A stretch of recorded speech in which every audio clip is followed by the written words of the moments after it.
Éloigne-toi des gens à double face. Maître Cheng Guyen. Ce qu'on appelle une personne à double face, c'est quelqu'un qui montre un visage en présence d'autrui, et en montre un autre quand il est dans son dos. Par exemple, il s'incline profondément, se montre plein de respect, appelle l'autre « mon oncle »,« ma tante » ou encore « frère », mais une fois parti, il critique et insulte cette même personne. Voilà le parfait exemple d'un double visage. Cette personne traite les autres avec hypocrisie, ce n'est qu'un rôle qu'elle joue, une attitude feinte. Parfois, il est difficile de remarquer que quelqu'un agit de façon fausse et intéressée. On a juste l'impression qu'il est poli et respectueux.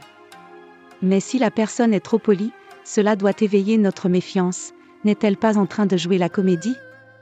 Car un hypocrite, pour parvenir à ses fins, est prêt à dire n'importe quelle flatterie.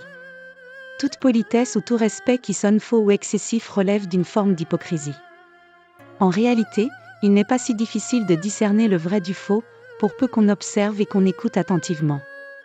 Si c'est un inconnu, il n'a en principe aucune raison de nous couvrir d'éloges.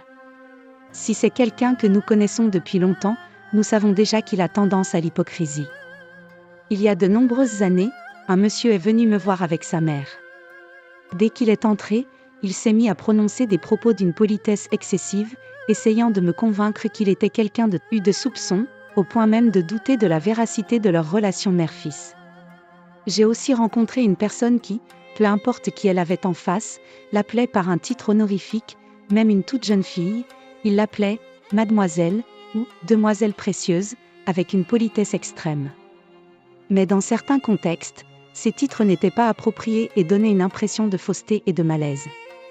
Toutefois, dans son cas, cette hypocrisie était plus une habitude personnelle qu'une démarche intéressée, donc elle ne causait pas vraiment de tort aux autres. Même si cela ne fait pas vraiment de mal, les paroles flatteuses et le langage enjôleur ne sont jamais une bonne habitude. Il vaut mieux essayer de dire des paroles sincères, exprimer ce qu'on a vraiment sur le cœur, et faire en sorte que nos mots reflètent nos pensées réelles. Mais souvent, quand on prend l'habitude d'être faux, il devient difficile de se corriger, et il faut parfois passer par une leçon douloureuse pour changer. En réalité, toute personne hypocrite porte en elle un tiraillement et une souffrance intérieure.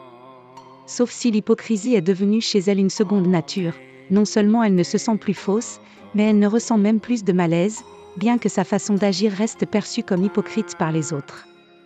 Quand nous avons affaire à des personnes hypocrites, il vaut mieux garder une certaine distance, car trop de proximité risque de nous blesser. Si c'est possible, on peut aussi leur dire gentiment « Tu n'as pas besoin d'adopter cette attitude théâtrale et ces paroles trop étudiées, cela ne m'est d'aucune utilité. » Mais si la personne n'écoute pas, alors le mieux reste encore de s'en éloigner.